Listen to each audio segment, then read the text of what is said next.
चलिए इस तो बात करते हैं एक और नई क्वेश्चन के बारे में। इस क्वेश्चन में एग्जामिनर ने कहा एक कार एक समान गति से P से Q तक यात्रा करती है। यदि इसकी गति 10 किलोमीटर प्रति घंटा बढ़ा दी जाए तो उसे दूरी तय करने में 1 घंटा कम लगेगा। यदि गति 10 किलोमीटर प्रति घंटा और बढ़ा दी जाए तो उसे दूरी तय करने में 45 मिनट और कम लगेंगे। दोनों शहरों के बीच की दूरी कितनी है, ये एग्जामिनर मुझसे पूछ रहा है। तो देखिए दोनों शहरों के बीच की दूरी तो कांस्टेंट होगी। जब वो स्पीड 10 बढ़ाएगा और जब स्पीड 10 और बढ़ाएगा तब भी दूरी तो सेम ही रहेगी उसकी। तो चलिए आइए सॉल्व करते हैं। इस क्वेश्चन को करने के 2 से 3 तरीके हैं। पहला तरीका तो ये है कि देखिए एग्जामिनर ने क्या कहा कि भाई उसकी स्पीड जो है 10 से बढ़ रही है। उसकी स्पीड क्या बढ़ रही है आपकी 10 से, उसकी स्पीड क्या बढ़ रही है आपकी 10 से बढ़ रही है, 10 से बढ़ रही है। तो इसका मतलब है आप ऐसे करना है, आपको उसको डायरेक्ट करना है। तो मान लेते हैं कि उसकी स्पीड पहले x थी और स्पीड x थी और अब स्पीड जो है वो 10 से बढ़ रही है। तो इन दोनों स्पीड को आप क्या कीजिए, मल्टीप्लाई कर दीजिए, पहली स्पीड और बढ़ी हुई स्पीड, और अपोन में जो डिफरेंस है स्पीड का उससे इसको डिवाइड कर दीजिए और मल्टीप्लाई कर दीजिए जितना आपका टाइम कम लगा। बराबर में फिर सेम जो पहले स्पीड थी और अब स्पीड बढ़कर कितनी हो गई है, वो 10 और बढ़ गई है। यानी कि इसको प्लस कर दीजिए 20, यानी x और x प्लस के 20 से मल्टीप्लाई कर दीजिए और डिफरेंस से, यानी कि डिफरेंस से ही इसको डिवाइड कर दीजिए और जो टाइम एक्स्ट्रा लिया वो इससे मल्टीप्लाई कर दीजिए। तो 45 मिनट का ये एक्स्ट्रा टाइम लगती है। तो 15 तिया 45, 15 चौके 60, यानी कि 7/4 से आपसे मल्टीप्लाई कर दीजिए। तो ये दोनों क्या आएंगे, ये इसके द्वारा चला गया डिस्टेंस, इसके द्वारा चला गया डिस्टेंस बराबर होगा। तो इसको सॉल्व कर देते हैं। सोल्व करेंगे तो ये इस x x कट जाएगा, इससे ये कट जाएगा आपका।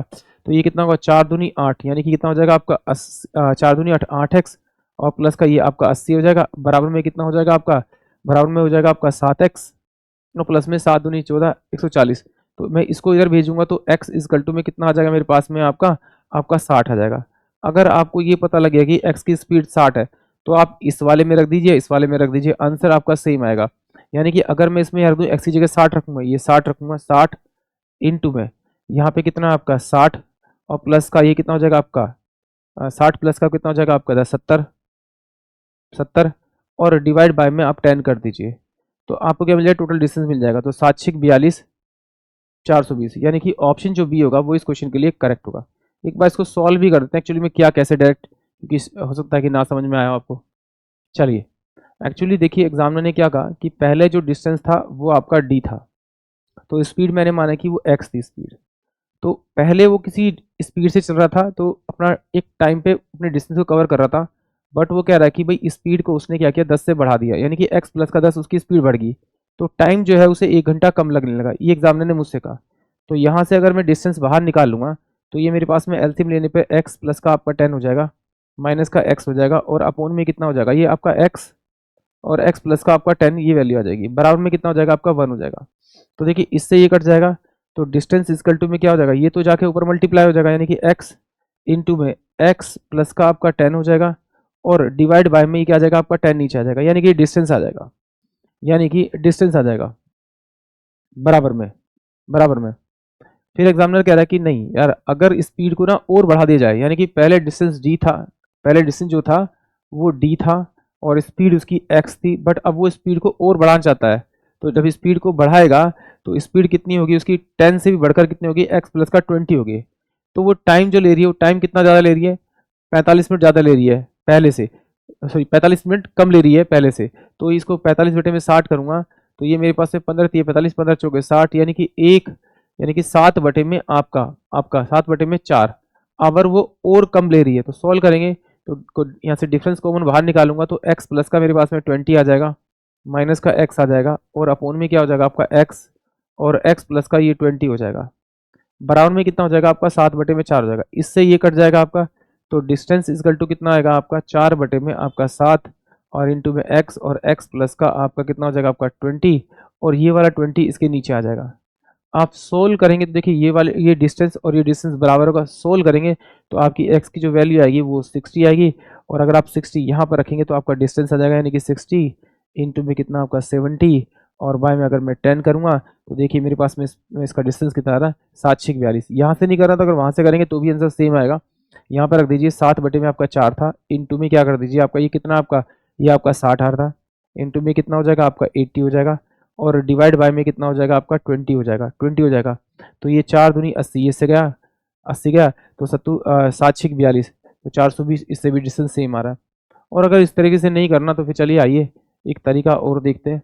वो तरीका थोड़ा सा कॉम्प्लिकेटेड है, प्रैक्टिस के ऊपर डिपेंड करता है। देखिए अभी हमने यहाँ जो सीखा उसी को हम यहाँ इम्प्लीमेंट करेंगे। देखिए एग्जामिनर कह रहा है कि पहले कोई डिस्टेंस था, ठीक है, और वही डिस्टेंस अब भी है। पहले वो x स्पीड से जा रहा था, अब x प्लस की 10 की स्पीड से जा रहा है, तो उसे टाइम जो लग रहा है वो 1 घंटा कम लग रहा है। इसका मतलब है कि अगर मैं ऑप्शन से डिस्टेंस उठा लूँ, जैसे मैंने डिस्टेंस उठाया आपका 540 और ये 540, तो इनको कुछ स्पीड से मैं डिवाइड करूंगा, जिनकी स्पीड के बीच का डिफरेंस जो होना चाहिए वो 10 किलोमीटर होना चाहिए।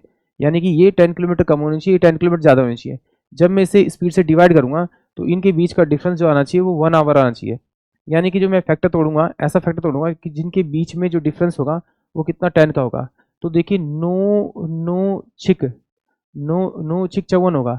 यानी कि अगर एक स्पीड में 90 मान लूँ और दूसरी स्पीड 60 मान लूँ, क्योंकि इनका एलसीएम निकालूंगा तो 540 आएगा, तो बट इसके बीच का जो डिफरेंस आ रहा है वो डिफरेंस 30 आ रहा है, यहाँ पर तो 10 है। इसका मतलब ये इसका आंसर के चांसेस बहुत कम है। तो मैं ऑप्शन बी उठाऊंगा। मैंने जैसे बी उठाया तो ये मेरे पास में 420 आया, ये भी इसका डिस्टेंस 420 आया, और जब मैं इनकी स्पीड से डिवाइड करूंगा तो मेरे पास में जो टाइम आना चाहिए वो 1 आवर कम आना चाहिए, और जो स्पीड होनी चाहिए वो इन दोनों की जो स्पीड होगी उनके बीच में डिफरेंस जो है वो 10 का होना चाहिए। यानी कि ये जो स्पीड है इसके बाद में ये वाली जो स्पीड है इससे 10 ज़्यादा होनी चाहिए। तो मैंने इसका फैक्टर तोड़ा तो ये 60 इंटू में मेरे पास कितना आ रहा है, 70 आ रहा है। इन दोनों का जब मैं एलसीएम में लघुत्तम निकालूंगा तो मेरे पास 420 बनेगा। यानी कि अगर मैं इसको 60 से भाग करूं और इसको अगर मैं 70 से भाग करूं तो क्या इन दोनों के बीच का डिफरेंस क्या 10 आ रहा है? बिल्कुल 10 का आ रहा है। किसका? स्पीड का। तो इससे अगर इसको मैं डिवाइड करूंगा तो ये मेरे पास में 6 6 42 आएगा, और इसे डिवाइड करूंगा तो 6 आएगा। इन दोनों के बीच का डिफरेंस जो आ रहा है वो टाइम का डिफरेंस कितना आ रहा है? 1 का आ रहा है। अगर ये करेक्ट आ रहा है तो इसी को एक बार और वेरीफाई कर लीजिए। देखिए ये कितना है, 420 अपोन में 60 था मेरे पास में, माइनस का ये 420। अब उसने कहा था कि भाई उसने क्या स्पीड को उसने क्या किया, 10 और बढ़ा दिया। इसका मतलब यहाँ पर 60 है, तो अब इनके बीच का डिफरेंस जो होना चाहिए वो 20 का होना चाहिए, यानी कि स्पीड जो होनी चाहिए वो 80 होनी चाहिए। तो टाइमिंग जो कम लगेगा वो कितना लगेगा? 7/4 कम लगेगा। ये एग्जामिनर ने मुझसे कहा। तो इससे मैंने इसको काटा तो ये 6 7 42 हो गया आपका। इससे मैंने इसको काटा तो ये 21 दूनी 42 हो गया, और ये 4 हो गया। यानी कि 7 माइनस का 21 बटे में आपका 4।